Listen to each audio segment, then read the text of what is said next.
Tes. Tes. Udah. Ya, udah bersih. Baik, Assalamualaikum warahmatullahi wabarakatuh.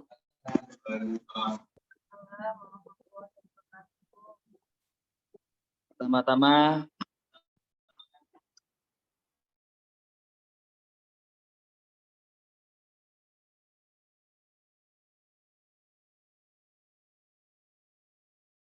yang saya hormati selaku dosen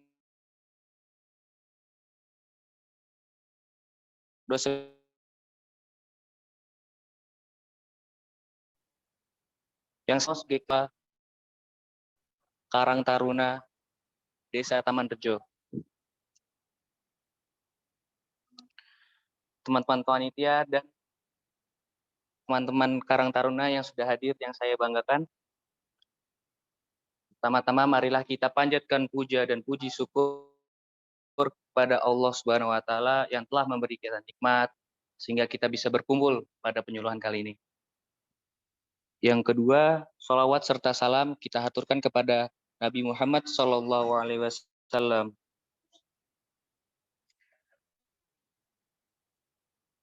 Izinkan memperkenalkan diri, saya Bambang Sindu Priasoro sebagai MC pada penyuluhan malam ini akan membacakan susunan acara pada malam hari ini. Yang pertama, pembukaan. Yang kedua, membaca doa. Yang ketiga, sambutan ketua pelaksana. Yang keempat, sambutan ketua Karang Taruna. Yang kelima, mengisi pretest. Yang keenam, penyampaian materi. Yang ketujuh, tanya jawab kepada pemateri. Yang kedelapan, post-test. Yang kesembilan, penutup. Mari kita buka acara pada malam hari ini dengan membaca Al-Fatihah. Membaca basmalah. Bismillahirrahmanirrahim. Yang kedua, membaca doa. Kita baca Al-Fatihah terlebih dahulu. Al-Fatihah.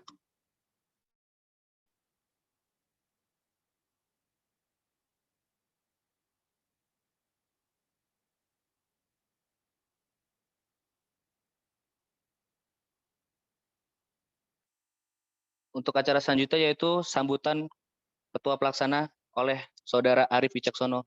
Saya persilakan.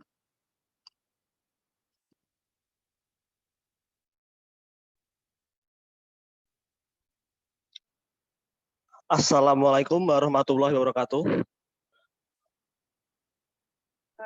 Yang saya hormati Ibu Kartika Adiani, SST MKEP, selaku dosen pendamping lapangan Pemeri. Yang saya hormati Mas Arwani, selaku teman-teman panitia dan teman-teman Karang Taruna yang saya banggakan. Saya di sini selaku Ketua Pelaksana mengucapkan selamat datang dan terima kasih kepada seluruh peserta yang telah berpartisipasi. Acara penyuluhan kali ini berisi tentang pengenalan stunting kepada remaja Desa Taman Rejo. setelah survei pada wilayah Tamanrejo dan komunikasi pada pihak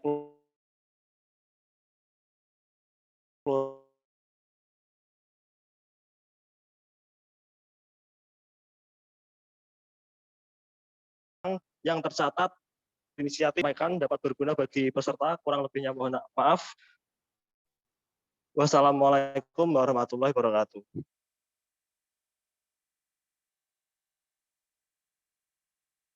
Selanjutnya, sambutan dari Ketua Karang Taruna Desa Tamanrejo kepada Saudara Mas Arwani, saya persilakan.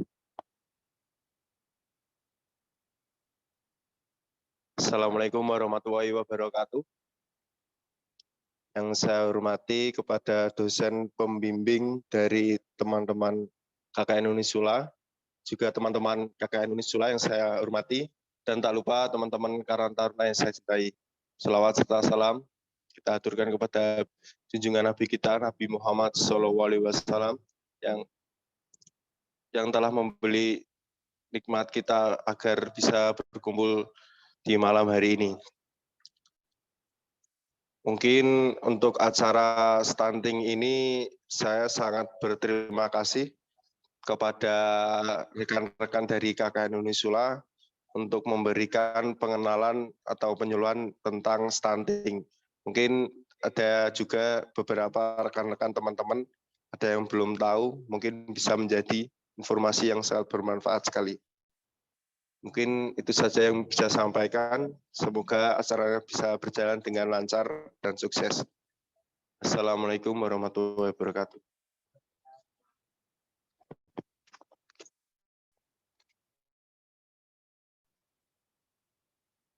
Terima kasih untuk Mas Arwani atas sambutannya. Untuk acara selanjutnya kita ada sesi mengisi pretest yang sudah kami sediakan. Bisa langsung diisi pretestnya.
Sudah semua untuk mengisi pretest? Oke, baik, kita langsung menuju acara selanjutnya, yaitu penyampaian materi oleh Ibu Kartika Atiani SSE MKep. Saya persilakan. Oke, terima kasih. Bismillahirrahmanirrahim. Assalamualaikum warahmatullahi wabarakatuh. Ini tes dulu suara saya apakah jelas didengar oleh mas-mas sama mbak-mbaknya nih? Jelas, jelas, Bu. Terima kasih. Oke, sebelumnya terima kasih ya atas kehadiran mas-mas dan mbak-mbaknya nih, walaupun lagi hujan di sana ya, tapi tetap bersedia hadir untuk acara penyuluhan pada malam hari ini. Semoga nanti apa yang akan kita diskusikan gitu kan bisa bermanfaat untuk kalian secara pribadi, mungkin juga untuk keluarga kalian insya Allah ya. Oke, saya langsung aja nih. Di sini ada berapa peserta ya, Mas Arif? 1, 2, 3, 4, 5, 6. Kalau yang terlihat di layar saya ada 6 ya? 7, Bu. Sudah 7 orang. Terus ini ada 5 orang lagi baru datang, Bu. Oke, alhamdulillah. Nah, itu mungkin juga teman-teman yang tidak bisa hadir, berhalangan hadir ke situ, bisa di-share untuk link Zoom-nya, mungkin aja bisa bergabung secara online, boleh ya. Baik, Bu. Oke. Ini suaranya biar nanti pesertanya bisa langsung saya dengar gimana ya? Oke, Gimana, Bu? nanti kalau misalkan ada pertanyaan, ini yang apa namanya device-nya pakai apa nih yang Mas Bagus ini yang satu pakai HP ya? Iya, Bu, pakai HP, Bu. Oke, nanti bisa dikasih tanggal pesertanya ya.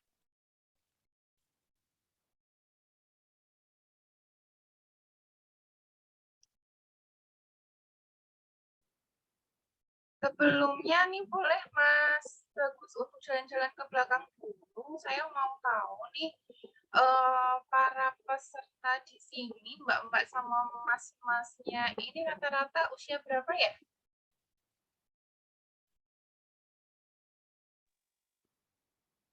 Ini dari ketuanya usianya 22 tahun. Ada Mungkin di rata-rata. sudah menikah? Oh, Ada yang sudah menikah? ya sekitar 18 tahun ke atas, Bu. 18 tahun ke atas ya. Oke, keren banget Iya, Bu. kalian menggerak Karang Taruna di Taman Rejo Limbangan ya. Keren. Jadi dari semuanya ini ada yang sudah menikah atau masih single semua? Masih single semua, Bu. Masih single semua. Oke, alhamdulillah. Berarti pas nih. Walaupun sudah ada yang lebih dari 20 tahun gitu kan, tapi ini pengetahuan penting banget nih bagi para calon-calon apa ya? Calon-calon pengantin gitu ya, walaupun mungkin belum ya, insya Allah para peserta di sini akan menjadi sepasang pengantin ya. Oke. Kok ada hubungannya sama pengantin apa sih nanti gitu kan? Nah, sebelumnya nih saya mau tahu dulu dari teman-teman semua udah ada yang pernah dengar tentang stunting belum ya?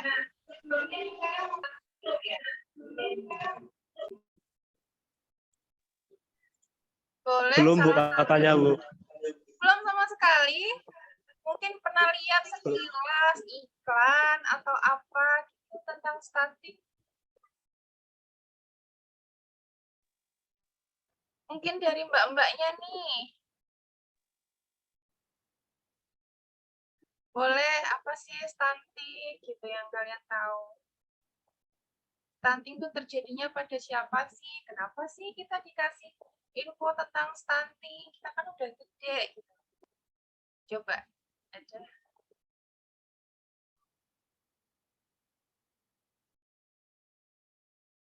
Iya, silahkan.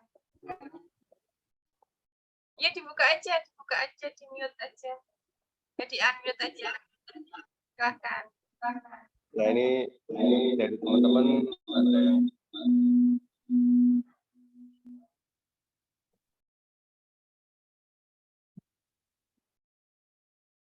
Stikernya ya. Boleh silahkan Mbak.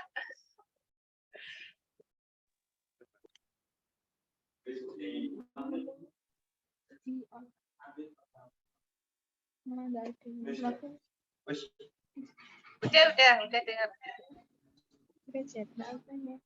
Iya, Bu. Iya. Gimana? Ini dengan Mbak siapa? Dengan Mbak Usi. Mbak Usi. Ya, Mbak Usi. Apa yang Mbak Usi tahu tentang stunting nih? Kalau menurut saya, stunting itu berada kayak kondisi ketika laki-laki sama perempuan itu belum siap. Jadinya nanti bayinya kemungkinan akan ada kelainan gitu. Oh, keren. Atau mungkin tumbuhnya tidak dengan baik gitu, Bu, mungkin. Oke, sip. Berarti udah tahu ya, stunting itu kan terjadi kepada anak-anak, tapi kita yang dikasih info tentang stunting gitu ya, karena tadi udah nyinggung tuh, ada pasangan gitu kan, kalau misalkan ada yang kurang sehat itu bisa menyebabkan kelainan. Wah, keren banget nih. Berarti kita diskusinya di sini nggak cuma searah dari saya ya, tapi bisa diskusi dua arah karena kalian pun sudah apa namanya pernah mendengar sejelas lah tentang stunting ya. Oke, saya mulai aja ya. Saya share screen. Oke, saya mulai aja.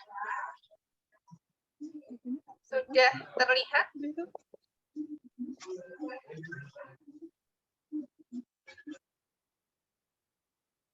Cek. Sudah terlihat kan? Sudah, Bu. Sudah. Sudah ya. Oke. Ini. Nah, nih. Kalau misalkan kalian lihat gambar ini nih, apa yang ada di pikiran kalian? Apa yang kalian bayangkan tentang gambar ini?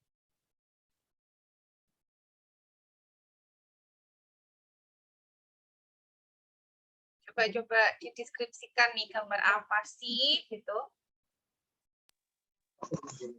Boleh, silakan.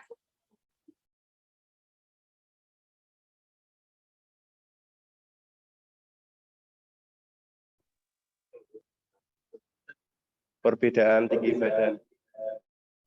Gimana perbedaan apa?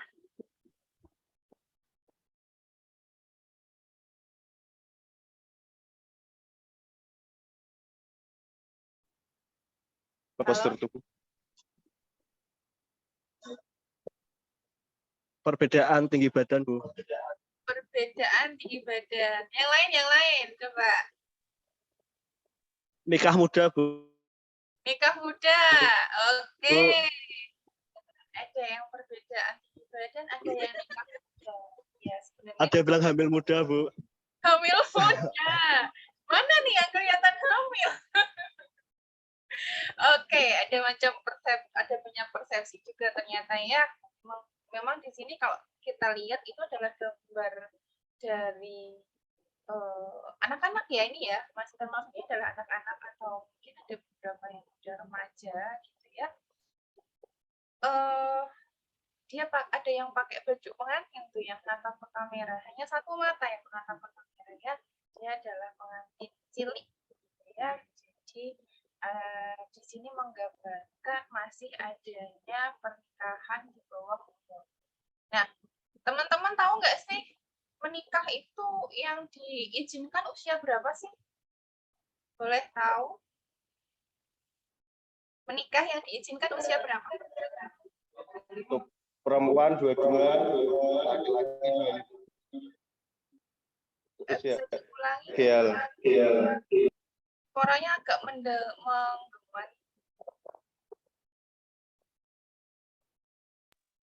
Untuk usia ideal laki-laki 25, perempuan 22. 22. Berdasarkan apa itu, Mas? Berdasarkan itu cara apa ya? Pola pikirnya lah. Pada usia segitu. Ya. Sip, keren. Pola pikirnya ya. Oke, akan kita bahas juga tuh. Oke, asik nih kita diskusinya. Oke, jadi di sini memang yang akan kita bahas itu adalah tentang stunting, tapi berawal dari kesehatan reproduksi. Ternyata kalau misalkan sehat reproduksi baik laki-laki maupun perempuan itu juga bisa untuk membangun kesehatan bangsa. Oh bisa ya, kan? Nah coba nih kita lihat mungkin ada yang kenal nggak sih ini sama yang pakai seragam pakai kacamata ini siapa ya?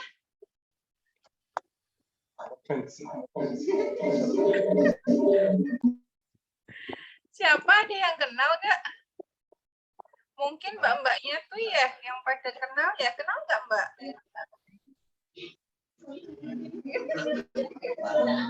Bukan loh. Di sini ada opa-opa gitu ya. Padahal ini adalah sebuah gambar yang menunjukkan apa aja yang mempengaruhi kesehatan. Tapi kok ada opa-opa di sini? Kira-kira apa hubungannya ya opa-opa nih nih sama kesehatan kita ya? Apa? Ada di sini yang suka nonton Korea, drakor, atau BTS, atau Blackpink, dan lain sebagainya mungkin? Gak ada? Ada, Bu. Ada ya? Kira-kira nih, kalau yang pada suka nontonin gitu, apa ya? Apa namanya? Imbasnya ke kesehatan kalau misalkan Korea itulah mengidolakan apa aja deh, artis dari mana aja deh, kira-kira apa ya? Termotivasi untuk merawat diri, Bu. Motivasi untuk merawat diri, keren. Apalagi?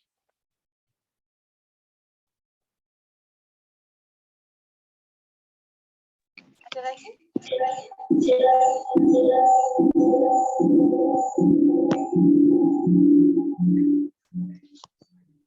Ada lagi?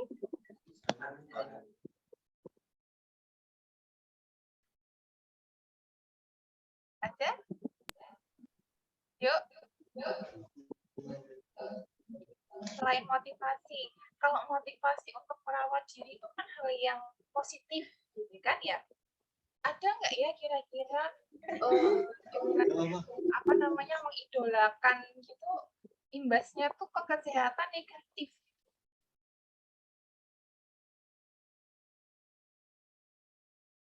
Kalau pecinta drakor, kalau di drama-drama Korea itu kan mereka juga sambil iklan ya, kayak makanan khas mereka, minuman khas mereka, gitu kan? Nah, Iya, Bu. makanan sama minuman itu tuh berimbas baik atau buruk ya buat kesehatan. Misalkan kayak ini ada boba, lalu ada yang makanan-makanan Korea tuh apa ya namanya ya? Yang banyak saus-sausnya kayak gitu-gitulah, ramen-ramen dan lain sebagainya gitu kan. Kalau sampai mengidolakan dan juga mengikuti gaya makan mereka yang juga tentunya mereka kayak hari-hari tuh tiada hari tanpa alkohol gitu kan. Kalau misalkan kita lihat di drama Korea. Nah, hal itu yang bisa berimbas negatif untuk kesehatan. Tadi juga merawat diri itu juga bisa membawa kita ke kesehatan yang buruk juga ternyata.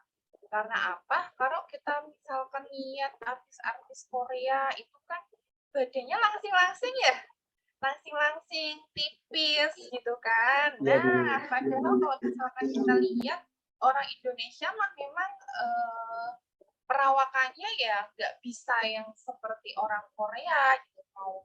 Mau dia diet ketat seperti apa, kalau memang nggak ada keturunan Korea, badannya nggak bisa sama kayak misalkan Lisa, Blackpink gitu kan. Nah, itu bisa berimbas negatif untuk kesehatan. Lalu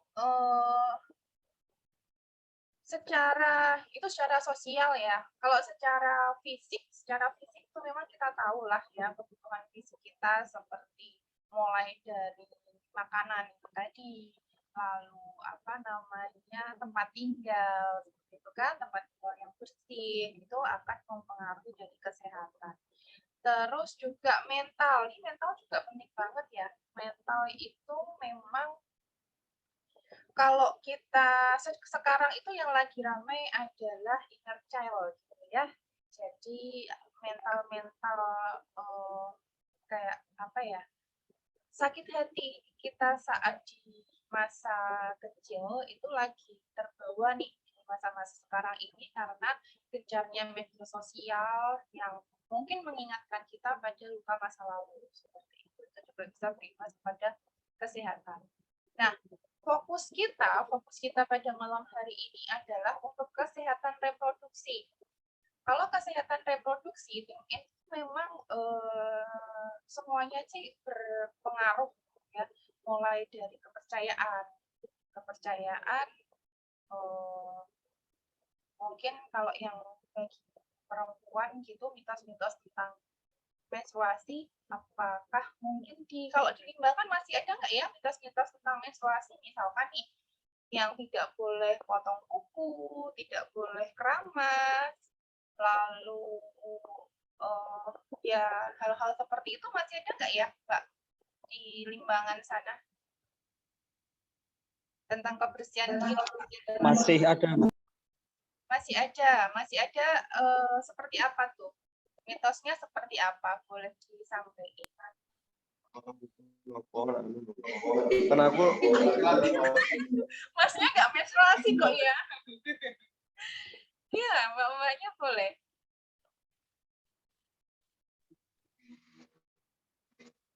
Kalau alasan dijelaskan kenapa, tahu karena kalau orang tua itu biasanya kan selalu mengutarakan, tapi alasannya itu tidak dijelaskan kenapanya gitu loh, biasanya. Dengan kata ora iso. Dengan kata ya nggak boleh, intinya nggak boleh. Apa itu? Apa yang nggak boleh? Untuk potong kuku, untuk apa? Keramas, potong rambut juga nggak boleh katanya. Terus ya gitu-gitulah Bu.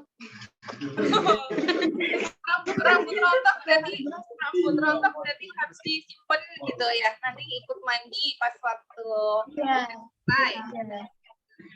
Itu masih kalian ikutin sampai sekarang?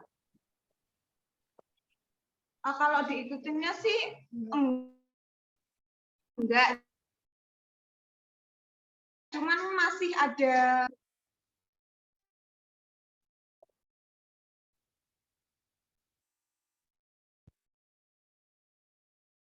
Gimana?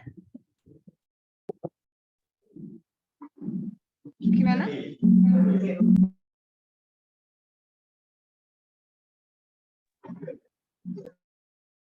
Oke, kalau saya tangkap berarti masih ada orang tua yang memang mengajarkan bahwa saat menstruasi itu nggak boleh bersih-bersih diri gitu ya. Itu kan kalau misalkan kayak keramas, potong kuku gitu kan, itu kan menjaga kebersihan dari diri kita ya.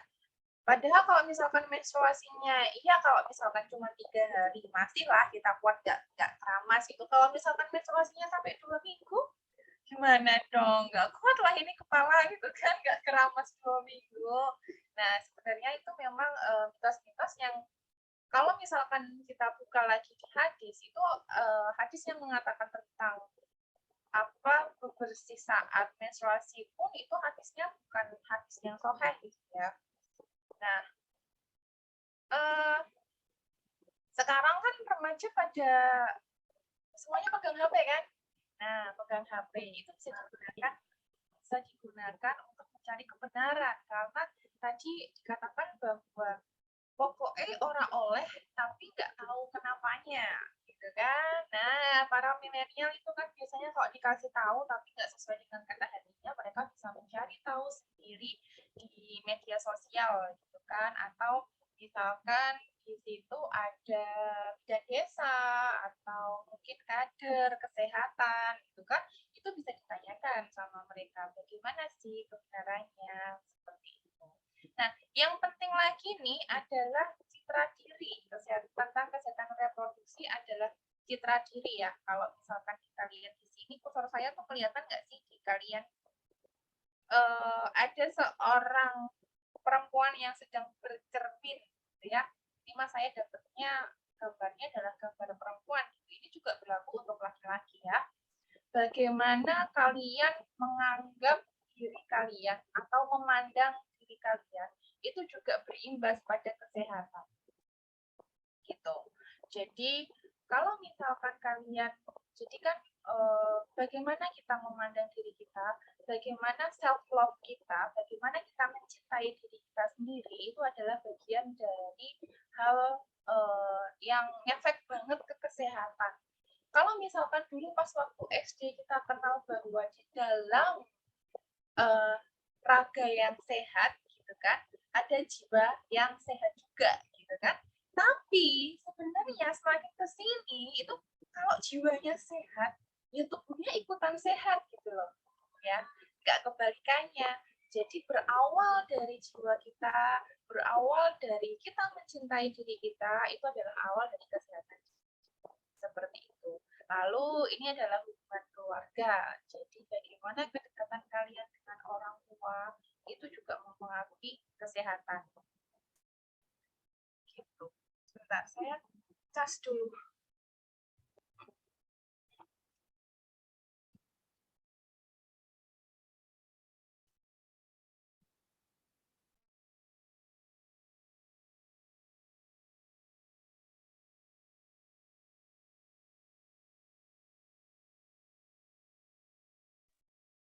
Oke, kita lanjutkan.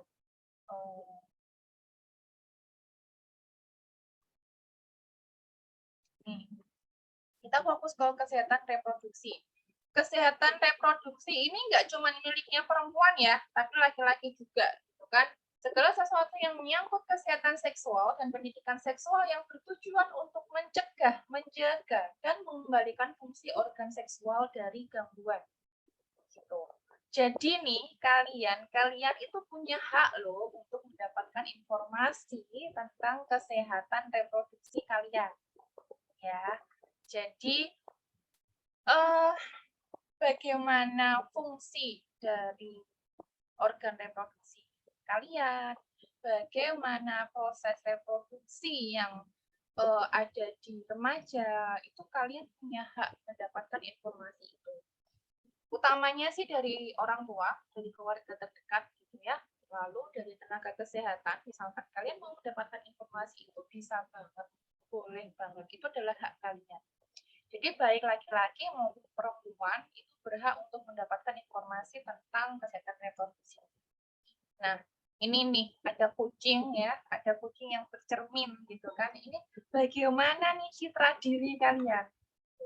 Bagaimana kalian menganggap, kalau misalkan nih saya sebagai perempuan ya, saya menganggap diri saya ini cantik, gitu kan? Saya cantik, saya baik, saya disayangi oleh banyak orang, gitu kan? Sehingga hal itu membuat saya lebih kuat, membuat saya mempertahankan kesehatan saya, dan saya bisa melakukan perlawanan misalkan ada hal yang mengganggu saya, karena saya harus melindungi diri saya. Tubuh saya ini berharga yang harus saya lindungi, gitu ya. Jadi itu juga berlaku untuk laki-laki, tidak hanya perempuan, ya. Karena kalau misalkan secara statistik bisa dibilang lah, kalau statistiknya riset ya, statistiknya penelitian tentang kesehatan reproduksi dalam hal ini adalah penyimpangan seksual. Laki-laki itu lebih banyak loh yang mengalami penyimpangan seksual gitu kan. Karena apa? Karena laki-laki itu tidak mudah untuk mengungkapkan apa yang dia rasakan. Nah, ini penting banget nih buat punya bestie gitu ya. Jadi misalkan kalian nggak bisa dekat dengan orang tua, nggak bisa mengutarakan masalah dengan orang tua, carilah teman dekat yang memang kalian percaya. Gitu.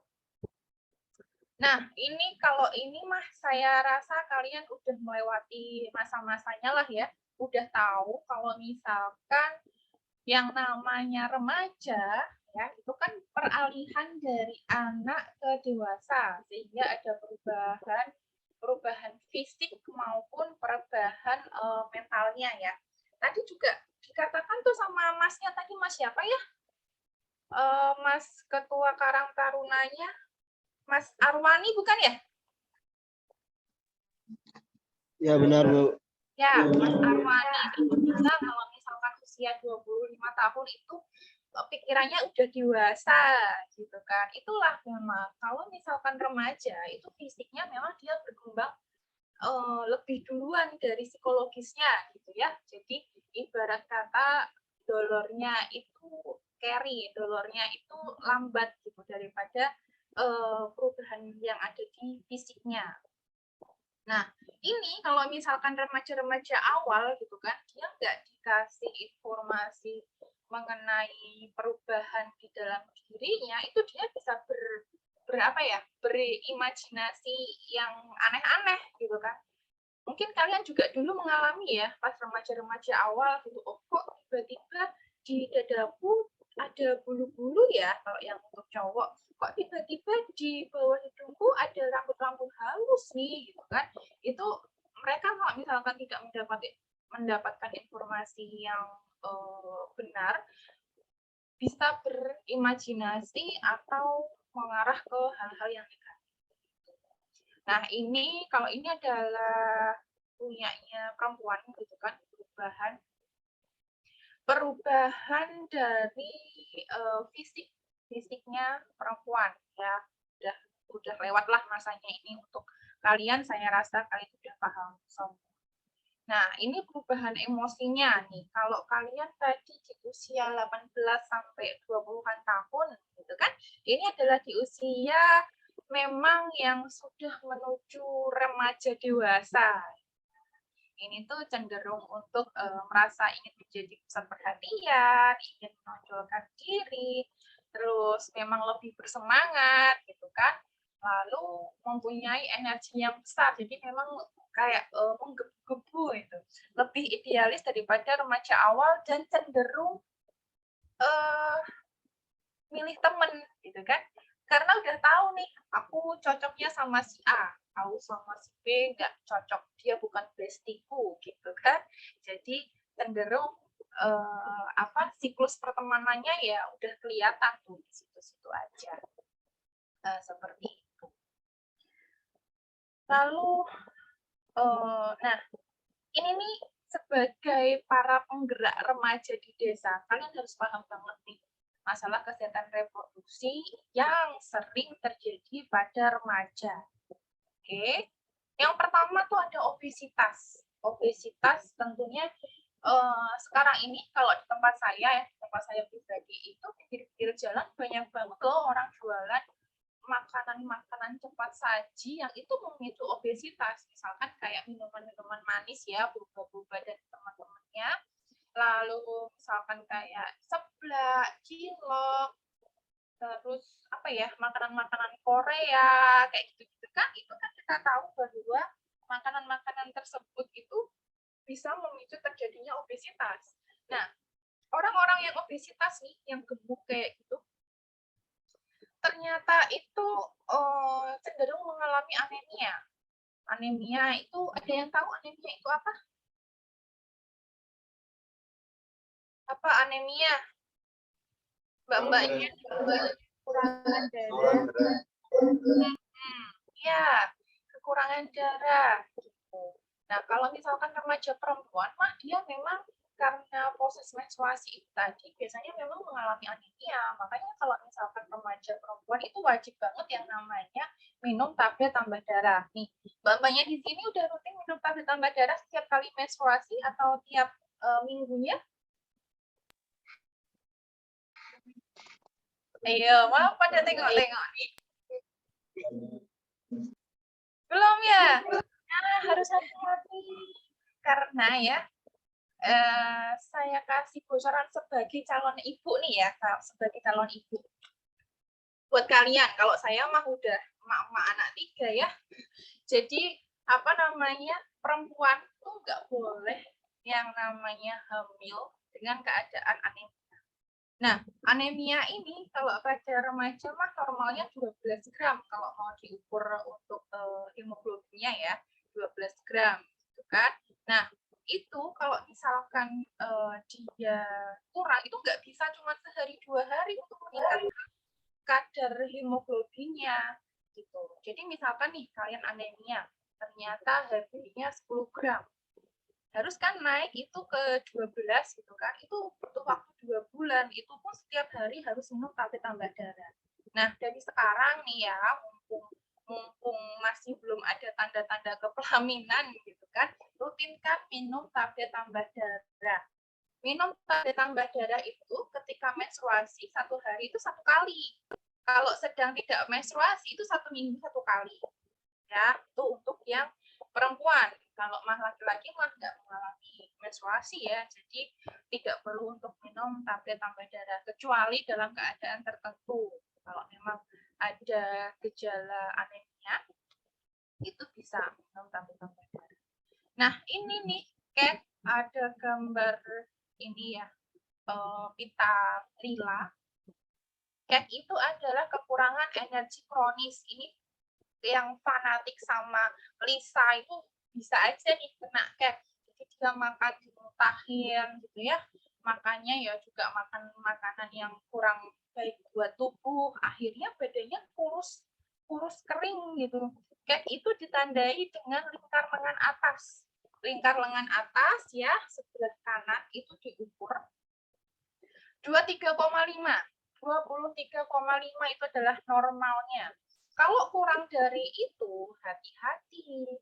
Itu bisa mengarah ke kekurangan energi kronis.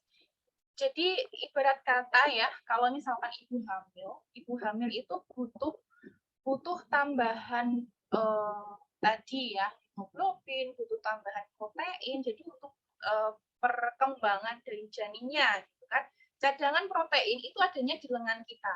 Ini juga nggak bisa dibentuk cuma sehari 2 hari. Misalkan setelah 1 minggu lagi mau menikah, ketahuan Kat atau ketahuan anemia, baru mau memperbaiki gizi itu nggak bisa ya, langsung instan. Jadi kalau misalkan mereka yang mau menikah dan ternyata anemia atau ternyata Kat itu harus menunda kehamilan dulu. Nah, ini penting juga nih buat calon-calon suami gitu kan. Jadi kalau misalkan sebelum menikah itu kan ini ya kita di screening kesehatan di puskesmas bareng-bareng kan berdua. Nah, itu penting banget untuk merencanakan kehamilan. Jadi kesehatan perempuannya itu kesehatan calon pengantin perempuannya tuh udah benar-benar siap untuk hamil atau belum. Kalau misalkan belum ya ditunda dulu untuk kehamilannya gitu.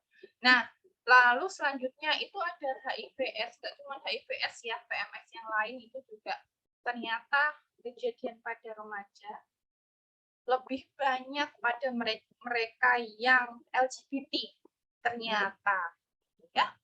Tahu kan ya LGBT ya?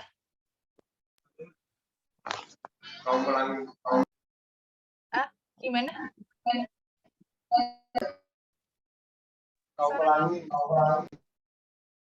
Apa suaranya agak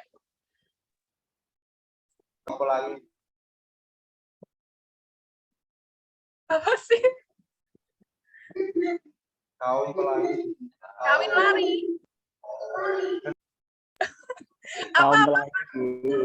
Apa Mas Arif? Kaum pelangi, Bu. Oh, kaum pelangi. Wah, kalian juga tahu lambang simbol-simbol mereka ya. Tapi bukan pelaku kan? Nah, itu ternyata ya pada mereka yang melakukan hubungan sebelum sah ya berganti-ganti pasangan lalu LGBT itu tadi ternyata HIV/AIDS ini tinggi. Tuh. Nah, lalu nih pandemi kemarin itu ternyata banyak anak-anak saudara-saudara kita di Indonesia yang putus sekolah karena kehamilan di luar nikah. Ini sangat memprihatinkan. Jadi kalian nih sebagai remaja-remaja penggerak gitu kan, ini juga harus gencar buat mengingatkan teman-temannya agar menghindari perilaku-perilaku yang bisa meruntuhkan masa depan mereka. Nah, kalau udah putus sekolah, udah ya, perempuan mah hati-hati nih perempuan-perempuan. Kalau misalkan ada kejadian seperti ini kan yang paling dirugikan adalah perempuan ya, karena udah gak ada harapan lagi dia buat lanjut sekolah dan lain sebagainya. Nah, ini semua itu imbasnya adalah pada stunting. Intinya adalah perempuannya belum siap untuk hamil gitu kan, sehingga pertumbuhan janinnya, perkembangan janinnya itu juga terganggu. Oke. Lanjut nih, ini tadi adalah cover kita tentang pernikahan dini. Kan kalau tadi Mas Arwani menyampaikan kalau usia laki-lakinya 25 tahun, usia perempuannya 22 tahun ya. Nah, ternyata itu di tahun 1974 sampai tahun 2019 itu yang diizinkan untuk menikah ya. Kalau nikahnya di KUA itu prianya usia 19 tahun dan wanitanya usia 16 tahun.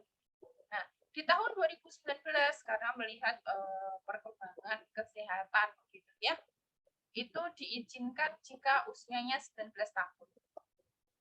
Nah, jadi lebih matang jiwanya, gitu, lebih sehat, dan juga lebih rendah untuk resiko kematian. Ini tadi udah, ini pernikahan dini itu terjadi yang pertama memang karena kurangnya pengawasan orang tua. Media massa, tentunya kalian sekarang ini udah pada pegang HP semua tuh ya. Itu ya ada semuanya, hampir semuanya udah pegang HP semua. Kita tahu kalau misalkan HP itu bisa membawa kita ke jurang kenikmatan ya. Tapi jurang kenikmatan itu berujung pada masa depan yang suram gitu kan. Nah, itu harus hati-hati nih. Terus juga kemiskinan. Zaman-zaman Siti Nurbaya gitu ya, tapi ternyata sekarang masih ada loh yang orang tua menikahkan anaknya karena ekonomi gitu kan. Terus akses pendidikan terbatas, jadi kurangnya pengetahuan mereka tentang tentang tubuh mereka. Bahkan ada dari para korban gitu kan, para korban yang mereka saat menjadi korban itu mereka nggak tahu kalau sedang menjadi korban karena mereka nggak punya pengetahuan tentang itu kan. Saya kalau teman-teman semua di sini sih saya yakin kalian udah tahu lah ya mana memang bagian-bagian tubuh yang nggak boleh disentuh gitu kan, yang memang harus kalian jaga gitu kan. Jadi itu adalah fondasi dasar untuk kita menjaga diri kita dari pelecehan seksual. Ini baik laki-laki maupun perempuan loh, karena pelecehan seksual kepada laki-laki pun tinggi angkanya. Terus ini budaya dan juga penurunan tata nilai di masyarakat. Nah, ini nih, lebih manut sama temennya, lebih manut sama pacarnya daripada sama orang tuanya. Nah, sakit hati banget ya orang tuanya ya. Dari bayi dibesarin, besar-besarnya manutnya sama pacar yang baru ketemu. Ya Allah, gitu kan. Ya semoga sih tidak terjadi pada kalian. Terus ini cara untuk mencegah pergaulan bebas itu ya dengan meningkatkan pendidikan, lalu menggunakan media sosial itu sesuai dengan kebutuhan ya. Terus next nih, dampak dari pernikahan dini itu putus sekolah. Jadi ya udah putus sekolah gitu ya. Terus kekerasan dalam rumah tangga yang berujung pada perceraian karena masih sama-sama belum dolor gitu ya. Nah, melahirkan usia kurang dari 20 tahun itu resiko kematiannya 5 kali. Kalau memang kalian sayang ya bagi para laki-laki gitu kan, kalau memang kalian sayang sama teman dekat kalian ya jaga mereka kan? Jadi jangan sia-siakan hidup kalian hanya karena itu tadi jurang kenikmatan yang membawa kesengsaraan masa depan gitu ya. Nah, kematian tertinggi pada remaja usia 15 sampai 19 tahun itu ternyata karena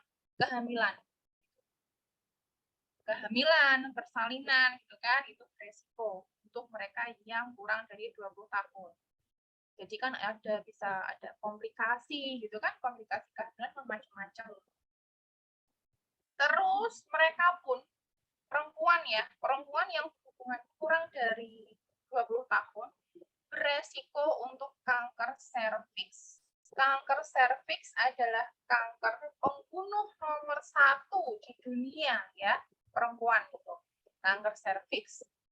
Kalau kalian ingat mungkin Julia Perez ya, Jupe itu meninggal karena kanker serviks. Terus HIV, IMS itu adalah infeksi menular seksual. Di sini juga resikonya tinggi. Terus nggak cuma pada pasangan yang menikah dini aja yang dapat imbas negatifnya pada anak mereka juga. Anaknya jadi stunting, ada gangguan perilaku, dan mereka pun cenderung untuk menikah dini juga. Jadi kayak rantai gitu ya. Nah, ini adalah contoh-contoh dari IMS. Mungkin kalau dari kalian ada yang belum pernah lihat ya, GO. Nih, hati-hati kalau ada gejala-gejala seperti ini. Ada mungkin kalau yang paling sering orang tahu itu raja singa gitu ya, pipisnya bernanah gitu ya. Terus herpes genital itu juga ada apa ya, lentung-lentung di bagian genitalnya. Tuh, ini semua menular ya, ini semua menular. Ini juga nih sampai ya begini. Ini sih untungnya adalah gambar animasi ya, bukan gambar beneran. Kalau gambar benerannya lebih ngeri lagi bentuknya. Jadi ibarat kata penisnya busuk gitu ya, atau di bagian vaginanya juga ada yang sampai nggak berbentuk. Nauzubillah. Nah, ini nih stunting. Jadi kalian ini baik laki-laki maupun perempuan penting banget untuk tahu apa itu stunting, gitu kan? Jadi kalau kita mah sebagai calon orang tua pengen punya anak yang pinter, cerdas gitu ya, terus badannya juga tinggi gitu kan, setidaknya tingginya ya normal gitu kan. Nah, kalau stunting ya, kalau stunting itu dia tingginya kurang, jadi cenderung pendek. Dan juga kecerdasannya kurang, jadi apa ya, tulalit gitu. Jadi kalau anak pendek belum tentu stunting, tapi anak stunting itu pasti pendek dan juga pasti lemot. Ini hati-hati juga nih. Kalau misalkan kalian jumpai teman-teman kalian nih yang agak-agak lemot, mungkin dia adalah stunting dewasa gitu. Nah, ini semua penyebabnya itu tadi ya, anemia, ibu hamil kek, lalu balita yang gizinya kurang, nggak dapat ASI eksklusif gitu kan, lalu juga obesitas. Ini adalah siklus dari stunting. Jadi stunting itu bukan keturunan, tapi dia siklus. Bisa masuk di 4 fase ini. Yang pertama itu adalah fase kehamilan. Kalau masa kehamilannya dia gara-gara hamil di luar nikah, jadi nggak pernah periksa misalkan. Lalu dia berusaha untuk menggugurkan janinnya. Nah, itu adalah jendela untuk masuknya stunting. Lalu fase bayi sampai berusia 2 tahun, pemenuhan gizinya, dia nggak dikasih ASI eksklusif, pemenuhan gizinya buruk. Kan? Lalu anak-anak sampai berusia 12 tahun dan juga remaja. Ini remaja khususnya adalah remaja perempuan ya, anemia sama kayak itu tadi. Ini, nah, penting banget ya tadi buat para perempuan gitu kan, saat menstruasi minumlah tablet tambah darah. Saat menstruasi minum tablet tambah darah 1 hari sekali. Kalau misalkan nggak menstruasi, minumnya adalah 1 minggu 1 kali. Gitu. Nah, kalau ini mah kalian udah paham ya, mengganti pakaian minimal 2 kali, pakai pakaian dalam yang menyerap keringat, gitu kan. Terus tidak menggunakan cairan pembilas, lalu menggunakan ganti pembalutnya 4 jam sekali. Harus laki-lakinya, kalau saya rasa sih kalian sudah pada sunat semua ya. Terus ini udah, nah ini penting nih, kalian harus kembali mengingat aurat kalian, batasan aurat laki-laki maupun perempuan, ada bergaul, bahaya seks bebas tentunya tanpa dijelasin panjang lebar juga pada udah tahu gitu ya. Makanan bergizi, perilaku sehat rajin olahraga, dan menghindari rokok dan alkohol nih. Untuk para calon bapak-bapak, rokok bisa membahayakan, ya, bisa mengakibatkan stunting juga untuk anak-anak kalian nanti. Lalu ini sediakan waktu me time ya, butuh waktu untuk me time gitu ya, untuk mengenali bagaimana tubuh kalian mencintai bagaimana diri kalian. Lalu yang lainnya sih. Nah, ini sih pemeriksaan payudara sendiri sama pemeriksaan testis sendiri untuk cowok-cowok itu penting juga dilakukan tiap bulan ya.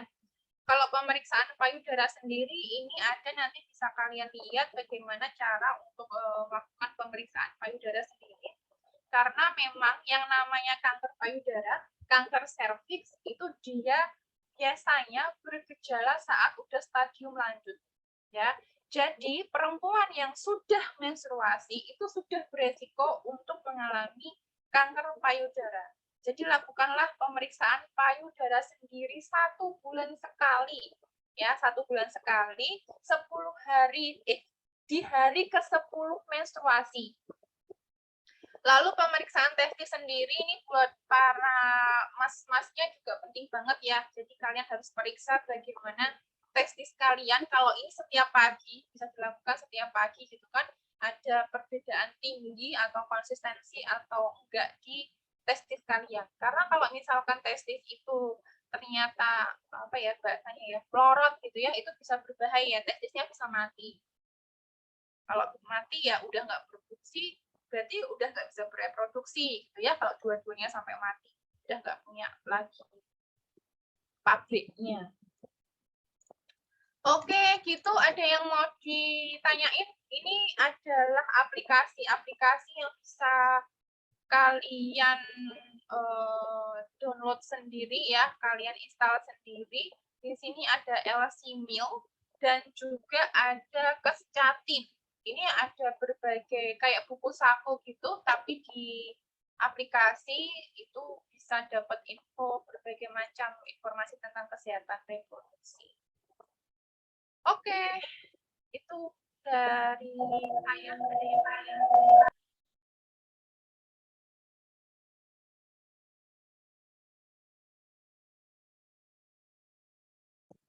Udah pada ngantuk ya? Yuk, silahkan. Yang mau ditanyakan boleh banget.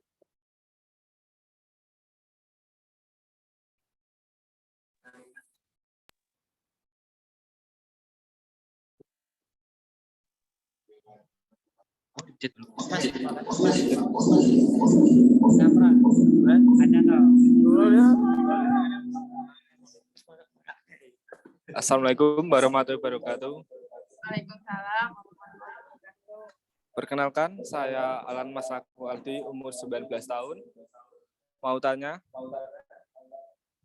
adakah dampak di jangka di efek stunting di masa tua? Dan adakah solusinya jika ada dampaknya? Oke, itu aja. Ada lagi?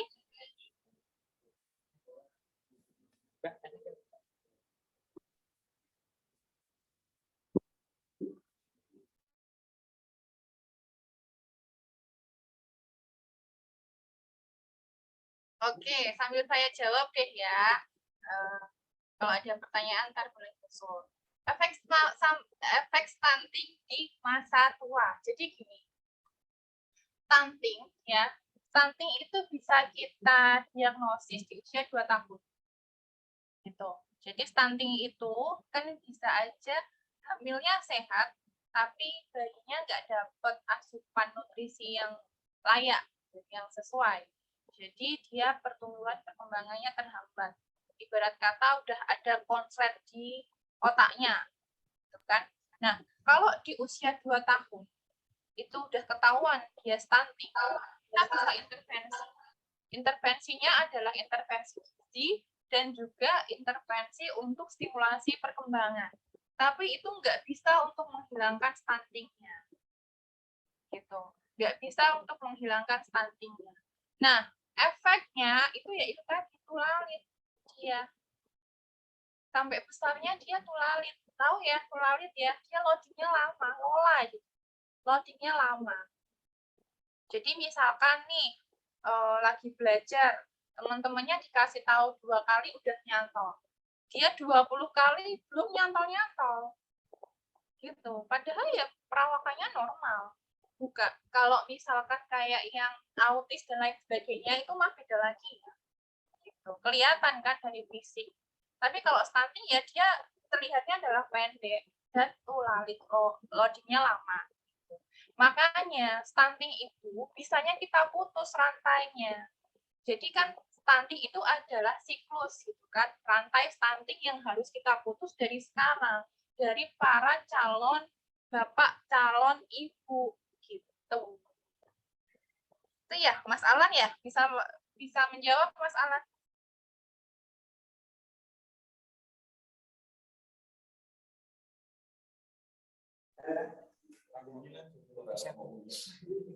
Siap Bu, paham. Ada pertanyaan lagi boleh? Mungkin ada yang mau bertanya lagi?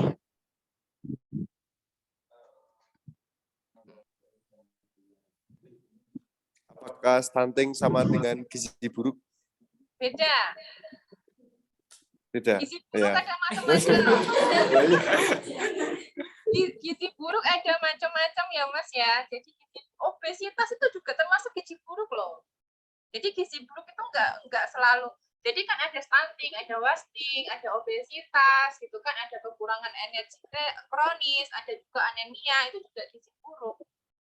Gitu. Jadi kalau misalkan kita bahas tentang gizi buruk banyak banget macamnya. Tapi stunting itu ya memang dia adalah kayak akumulasi dari gizi yang buruk mulai dari dia hamil di dalam kandungan sampai dia lahir itu udah nggak pernah dapat gizi yang memenuhi.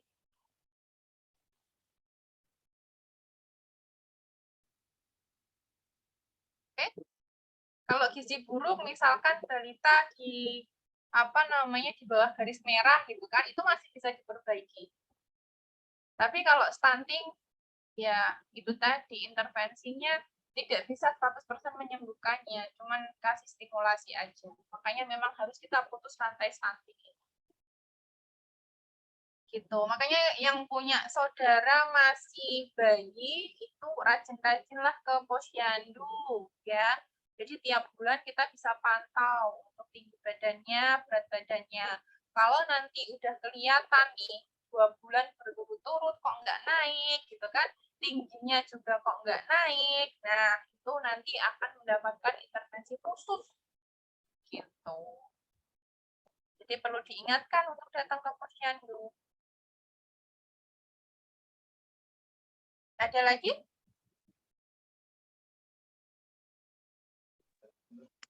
Ada lagi mau bertanya? Mungkin yang perempuan?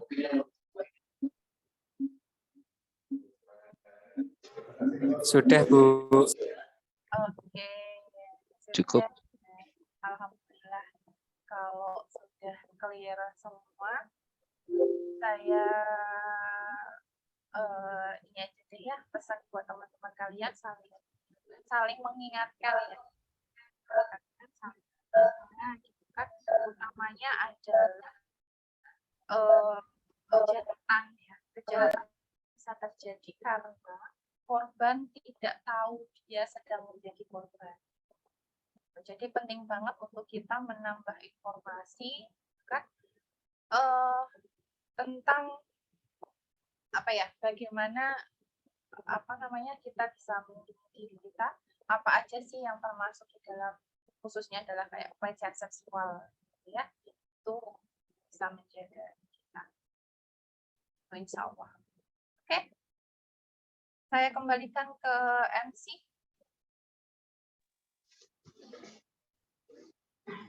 Ya, baik. Terima kasih Ibu Kartika Atiani atas materinya yang diberikan oleh kakak-kakak teman. Ya, selanjutnya mengisi post-test. Bisa diisi post-testnya yang sudah dikirim linknya tadi. Yang pretest.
Ya, terima kasih atas kehadiran semua kakak-kakak Karang Taruna Taman Rejo. Saya ucapkan terima kasih yang banyak telah hadir dalam penyuluhan stunting pada malam hari ini. Mungkin saya ada salah kata atau kekurangannya, saya minta maaf. Kurang lebihnya, Assalamualaikum warahmatullahi wabarakatuh. Terima kasih ya semuanya. Saya juga izin undur diri. Assalamualaikum warahmatullahi wabarakatuh.